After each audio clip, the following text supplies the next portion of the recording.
stars be with you. Hello, everybody. My name's Mel LaFera. I'm an astrologer, tarot consultant, all around creative here from sunny San Diego, California. And today I'm going to be talking about the solar eclipse in Libra. And so, just a little housekeeping. This is a general video meant for the collective. And so, if you're looking for more personalized advice, please consider booking a consultation over on my website, energeticprinciples.com.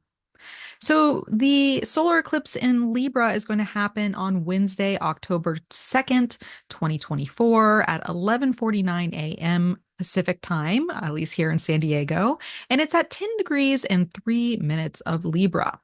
And this is considered a South Node eclipse because it will be happening on the South Node of the moon. Now, this is the last solar eclipse in Libra that we are going to have until 2033, when the North Node will be over in that neck of the zodiac. So know that we have already been how much through this cycle. And so we can take what we've learned thus far into this next eclipse. And eclipses, why they're so important, and all of us are raving about them on YouTube and the social medias, is because they are these cyclical disturbances in the Earth's electromagnetic field. So, can you imagine, that power of attraction and that magnetic force just going through its own sort of, I guess we could say, earthquake? And so these are sort of the timelines that we live on, where we go through these 6 month periods of chapters and stories that develop in different areas of our life with different energies of the signs and influences and planets and all that jazz. But either way, our electrical magnetic field is getting shook up. And so we are on to sort of that next disturbance. And so, where does the disturbance happen? Well, it happens within us. Everyone on Earth is going to feel it in some capacity, but really, wherever the eclipse path is, and the eclipse path is when you have visibility of the eclipse. And this one is an annular eclipse, and so there is a totality going on here, and that is going to start in the Pacific Ocean, just south of Hawaii, and then it's going to head to the tip of South America. And so it's going to affect Chile and Argentina the most. They're the only ones that are going to be able to see the full annular eclipse. But really, South America, especially the lower half of South America, will be affected, including Brazil, but also Antarctica below. And it is stretching far enough to be visible and influential in Hawaii and New Zealand and Mexico. So even though it's kind of out in the ocean there for most of the eclipse, it does have a far-ranging impact. So, okay, the question, is it good or bad? Well, eclipses are wild cards. That's just the nature of eclipses. And so, for the sake of openness, we are going to start our journey here by removing the label of good or bad, because we know things are going to be happening. We're probably going to be emotional about them. And our consciousness is going to be awakened in some way. You think about this moon-sun relationship.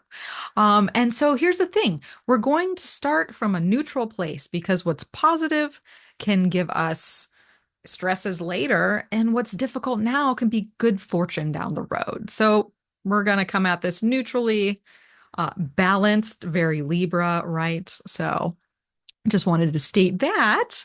So let's talk about South Node eclipses and Libra in specific. So Dietrich Pessin, who wrote a wonderful book on eclipses, what is it? Lunar Shadows 3, if you're looking for that. But she claims that South Node solar eclipses are focused on beginnings, because solar eclipses, it's a new moon essentially, so it is a beginning starting point. But it's a starting point in her eyes from the seventh house perspective, which I thought was very interesting. So it's this idea of the we perspective over a me perspective. And so there's going to be issues coming up that are in relation that with other people, and other people will play an importance on the new perspectives that you're gaining in your life and just the growing affairs in general. So either we're doing new things with others, or we are returning to the old and familiar with others, or we can also feel like the ball is in someone else's court, right? Because when others are involved, that doesn't always mean that we are in control. And also there's this idea of public exposure where what it was hidden can now come out in the open. So, there's going to be more of these big stories, which makes a lot of sense. We're already seeing it in the news, especially with Libra related themes like legalities. And I just read, this morning about the mayor of New York, and, he's on spotlight there and being indicted, and just for an example. But back to this South Node experience. This is a clearing out time, right? The South Node is this point of draining energy, it is the dragon's tail. It is where things are released. And essentially, there's sort of this energy that is preparing us for the North Node that comes in the springtime, which will be our last. Not the North Node, sorry, the solar eclipse conjunct the North Node that will come in springtime, which will be our last Aries solar eclipse. So you might even want to think back to this time last year in that period from October to April. And of course, it's going to be different. Life is always different, but it does sort of have that prepping quality for the Aries burst that is to come. So let's think of some South Node in Libra focuses, South Node solar eclipse in Libra focuses. Obviously, the first that comes up are things like partnership. There's an interrelated quality to Libra. That's probably what it's best known for. So we're talking about marriage, but we're also talking about separations and divorces. We're talking about social consciousness with friendships and the environments that we socialize in. And then also legal events and system or justice related stories and systems. And so, being a Venusian sign, right, because Libra is ruled by Venus, our attractions can shift, right? When we think about relationship with other people, whether it's romantic, friends, just anything in life, whatever we're attracted to, there can, and we think about that electromagnetic pole, that pull and that push that I was talking about earlier, is there can be a pull. Think about the South Node, there can be a pull to something from the past. So sometimes we might be attracted to something that was around once before and we have to revisit it. And chances are, maybe with the South Node influence, we just don't resonate there anymore, but we have to go through that reattraction. It could also be letting go of old social networks that, birds of a feather flock together. And if you're not like that other bird in your flock, then chances are you might want to find new ones. Libra is also a very aesthetic sign. So there might be this point of moving past old aesthetics, whether we're talking about clothing, we're talking about home design. If you're an artist and you've always, you've kind of had this aesthetic going on and you're like, you know what, I'm not really inspired by that anymore. There could be changes there too. There could also be, legalities from the past that we get caught up in. Or if a legality starts now, say a lawsuit begins, South Node energy can be very draining. So I could drag it on for a very long time, right? So I'm going to go ahead and share the chart here real quick so we can look at some of the aspects of this solar eclipse. All right. So hopefully you can see my chart here. And I will just say I'm having some issues with Zoom, and what used to be my HD quality video is just not really panning out right now. So if it's a little blurry on your end, or if you're watching it on a bigger screen, I apologize. I tried, I couldn't do anything. But let me go ahead and get out my annotation so we can circle some important configurations here. So here we're looking at our solar annular eclipse on October 2nd. And as you can see, we have this pile up here in Libra. We've got the sun, the moon, Mercury, and the South Node all conjunct one another. And this can be, we got Mercury involved. And so Mercury just received its superior conjunction here. And it just went through the South Node. So there is this quality of, maybe there was something that came in a few days earlier when we're talking about Sunday and Monday, where there's some intellectual or informative or maybe communicative events that lead up to the eclipse. So there's something about the information coming through that is important to this eclipse. And also when we think about Mercury being a planet of transactions and perspective. And yeah, so, and it technically is in what is known as the combust stage now, right? It just went through its superior eclipse, not eclipse, conjunction. But now it's combust. So there is something about this mercurial energy that might not always, that can be blindsided in some way.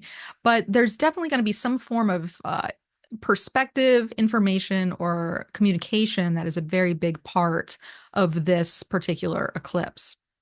Now, and some would even say, Mercury could be part ruler of this eclipse because it's configured so close to it. Now, also, we have to talk about this Venus in Scorpio, right? Because Venus rules Libra. So, of course, Venus is going to be important. And Venus is over here in its sign of detriment. And she is looking to Mars in Cancer, who is in its sign of fall. So, we have two debilitated planets. And they just happen to be in what is forming a grand trine with Saturn here. Saturn retrograde in Pisces. And so there is a lot of water. There's a lot of earth. There's a lot of water, which are both connective, relationship-oriented signs. But that's a lot of emotion and a lot of thinking going on, right?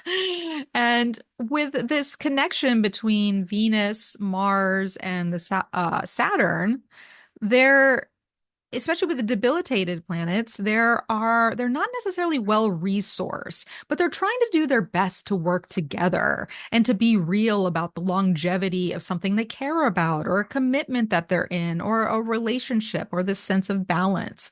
And so the grand water trine can bring up a lot of emotions too. And so we're trying to, deal with the emotional aspect of things, but also come from the rational, balance aspect of Libra. And so I did want to bring up Bernadette Brady in her book Predictive Astrology says about this particular Saros cycle, because every eclipse is in a Saros cycle. And this one is connected with 8 South. And so what she said is separation and loss, to be parted, to finish something and to feel sad as its completion. Physical injury is also possible through overstraining one's strength. This is not the time to undertake strenuous physical activities. And I have to say, I can't help but look at that Mars and be like, yeah, that's probably not a good idea. Especially since one other configuration we have going on here is Jupiter over here in Gemini is making a sextile to Chiron retrograde in Aries. And so these two, it could be emphasizing that pain is needed for growth in some way, or there is this aspect of mentally and philosophically dealing with one's wounds. And so it's a sextile, so it's working together, but we have to have that information to chew over, right? So there is this aspect of Yeah. So once again, wild card. Eclipses are wild cards. We're not quite sure how this is going to turn out. But these are some of the themes that are coming up. There's definitely an interpersonal signature. There's definitely a communicative, also just the perspective, the story. What is the story here? And so one more thing we can think about too is that this conjunction between the sun and the moon is happening on a fixed star. And so this fixed star is called Porrima, Porrima. I hope I'm saying that correctly. But Porrima is located near the Virgin's Waist. And so it is the second brightest star in the Virgo constellation. And it's named after one of the sisters who attended to Carmenta, the Roman goddess of prophecy and writing. And so Vivian Robeson writes about this particular star. She calls it an atonement offering, which I thought was really interesting because there might be this possible reparation effect going on. Right. So we might be making atonement for something, or we have to repair or make some sort of gesture. So put that in your cap, see where that sits with you. But given some of these connections going on between Venus, Saturn, and Mars, and the justice element of Libra, the atonement, the offering, and the reparation was very interesting to me. Now, Robeson also says that with the sun involved, we have this element of intrigue, and there might be a difficulty of that is of short duration for someone who might be very might be very unpleasant. So this unpleasant position for a short duration. With the moon here, there's can be business worries, there can be domestic disharmony and divorce, and there can be poor health. And also with Mercury here, we see legal troubles or business difficulties. Once again, ill health, loses respect of associates, worry, criticism. And so I think that really plays into some of the public stories that are going on right now. But that is the fixed star influence. And so if we think about that atonement and that reparation, and we can really, go wide with that in what that means in your life on a personal level, but definitely something to think about. Now, when it comes to house placements, right? Because we got to know, where does Libra in this particular eclipse sit in your chart? Because this is the area of life that is going to be most affected. And it will likely have an ongoing story, right? Because this is not the first eclipse we have felt in this area of life. And so the thing that we can guarantee here is that wherever this sits in your chart, there's going to be an emphasis and a crisis, possibly both. And crisis just means something needs our attention, right? Crisis, we think, oh, the ambulance is coming. Oh, I gotta, like the world's gonna blow up. No, crisis means it just needs attention. We have to put our time and our energy and our focus into this area of life. And if we're thinking about the South Node influence there, there can be this draining or this loss that's happening there. So say it's your second house and you're just hemorrhaging money. Well, you got to rebalance that, right? You can't really ignore that. You just got to get in there and do the thing. Or if it's a seventh house matter and there's this relationship that's just taking you down, you can't pretend it doesn't exist. You got to find some sort of balance there. There has to be some sort of cooperation or some sort of decision that's made. I also like to look at South Node energy as being perhaps where a gift that we have is laying dormant in the chart and wants to be brought back up to the surface. So there could be, say it's in your fifth house and there you have this creative talent or this hobby that you've wanted to do for so long and you've put it on the back burner and you just haven't had any time for it. Or maybe you got a little ways along and then you're like, no, I can't, well, bring it back up, right? You can reignite that energy that is dormant. And of course, if you have a planet there. Obviously the cardinal signs are going to be most affected with this eclipse, and especially if you have a cardinal planet at around, I would say, 8 to 12 degrees of Libra, Capricorn, Aries, or Cancer, you're really going to feel this eclipse. And that planet will also be eclipsed. So look to see what that planet signifies in your chart and how this electromagnetic shakeup could reconfigure what that energy just means in your life and how it operates. And keep in mind that with signs and houses and, eclipses, right? Because we have eclipses based on the South Node and the North Node of the moon. We'd have an eclipse every other month if those weren't involved, or every month. But because this polarity energy is involved, we have to always factor in the polarity. So think about the house on the other side, right? It's happening in your third house. Think of the ninth house. It's happening in your 11th house. Think of the fifth house. Because there's something about that other house and that sign of Aries that we need to still take into consideration as we make choices and navigate our life, right? Because once again, we're talking about South Node energy being clearing energy, and it's prepping and paving the way for the North Node eclipse that's next spring. So these two areas are intertwined, right?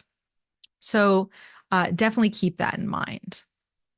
All right, I'm going to stop my share here, and we are going to connect with some cards before we leave, because I think cards always bring up something very important to consider beyond just our eyes looking at the planets and their configurations. And so first we're going to start with a general theme of the eclipse and kind of look at the energy that's coming into it, the sort of the power of the eclipse, and then the future, where that energy is headed. And so I'm using my deck here, Tarot of Her, that I co-created with one of my besties, talk about Libra, who's a wonderful artist, Sarah Jane Lambert. And so that's that. And so the overall influence that I got, just as a little umbrella, was the world in its first quarter phase, because I use lunar phases in this deck. That's why it's round. And so, I mean, even if you think about it, the world is at this massive turning point. And first quarter is a crisis point, right? This is a jumping off point. This is a turning of the page that can be very activating. And so I like to think about the world too as also being a place of just overall, like just success and like accomplishment in life, and like, what are we working towards here? Like, what is the end goal? What is the end goal within all of this? And so there is this prime turning point within bigger matters. I really feel that this sort of has a collective pull, as that being the kind of the umbrella or what grounds this reading. So I guess what I could say is I feel like there's bigger world events that are going on that's probably going to affect a lot of us in some way. So the past energy, or the energy that's coming into the eclipse, is the Two of Stems, also known as the Two of Cups, in a disseminating phase. And so this is the card of partnerships, creative choices, creative projects, and just general unions. And in the disseminating phase, it has more of a social dynamic going on, like, what do we give back? What do we give back to our partnerships? What do we give back to our, social networks? And it's also a waning energy. So there could be something about partnerships that are starting to decrease or wane in some way. Now, the energy with the eclipse itself, I have the Five of Roots, or what is also known as the Five of Pentacles, in the waxing crescent phase. And so I'm just going to turn this a little bit so you can see this, this card. And so here we have the card of hardship, where there might be something about relationships And in waxing crescent, we're exploring. These are new matters that are coming to the surface, right? And we're instinctively exploring how we're going to deal with them. And so some things that came up for me was, especially in relationship, this idea of stress from, financial and physical hardships, or self-esteem issues where, we're battling with connecting with our self-worth, and then that can affect partnerships. Or there's this growing sense of lack. A lot of times we're not satisfied because we think that we're missing things. And when you think about it, this eclipse, that Venus in Scorpio is in the second house placement from the eclipse because it's one sign over. And that Mars is in the 10th from the eclipse. So are these, uh, there is this emphasis of, finance and resource and self-confidence and self-worth, but also with the career and the job market. And so there just might be turning scenarios, once I said again, with the world that then affect our relationships on a physical level. And then where it's going, where the energy is going, we have a waxing crescent nine of blooms, also known as the nine of wands. Ooh, you see this kitty cat is in the forest fire and just holding on for dear life. And so there's this idea of emotional endurance, right? We might be worn out from the world and its struggles or from our relationships, and we're defensive, right? We're like waiting for the other shoe to drop, and we don't know what that shoe can be, but we're just like, um, even if there's not a threat. So there can be a lot to work with. I also call that card the hang in there baby card, because even if you're going through a lot, you just gotta hang in there and you gotta, get other people to help you.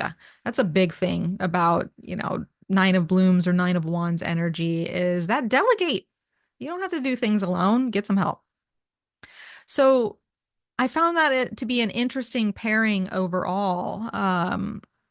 And I pulled two more pairings to work with the eclipse based on the Poesis deck, which I used in my last eclipse video, which I think, oh, let's see if it focused there, by Andrea Wan. And so I wanted two pairings to help us work with this eclipse. And well, now that I think about it, that five of roots energy and the hardship, and we talked about earlier with Bernadette Brady talking about not pushing your physical body too much, like because there can be accidents or injuries or, just added stress on the physical vessel. And so the first pairing I got was actually body, body and root. And so these two together, I mean, one thing that it's not missing entirely from this chart, but it's definitely not an emphasis, is Earth. And we have Pluto at the 29th degree of Capricorn, last degree of Capricorn, that it will be at in our lifetime, right? This whole fall season till November moves back into Aquarius. So we're wrapping up this Pluto, Capricorn, Earth energy. And it is the fourth sign from the eclipse, right? It's the fourth house from that Libra eclipse. And so there's this idea of, especially with all the air and the water going on, that we can forget to be in our vessels, forget to be in our bodies. And so we have to ground and find our center. We can ask for wisdom from the body, because if our mind can't get it and our emotions are a little frazzled, go within, find your center, find your core, and get that somatic response so that you can get answers in a very rooted way. Also, take care of your health. If especially if it's ailing, get to the root of the matter instead of putting a band-aid on things. Because it could be easy to be like, oh, just enough to get me back in balance. But you're not going to be in balance for long if you're not getting to the heart of the matter. So that's the first pairing, is like get in that body, get centered, get rooted, draw from your resources. And yeah, be in your vessel. And so the second pairing was very interesting to me. I would never have picked it myself, but I'm going to throw it out there and see what y'all think about it. And once again, we're kind of back to this earth element where we have work and freedom.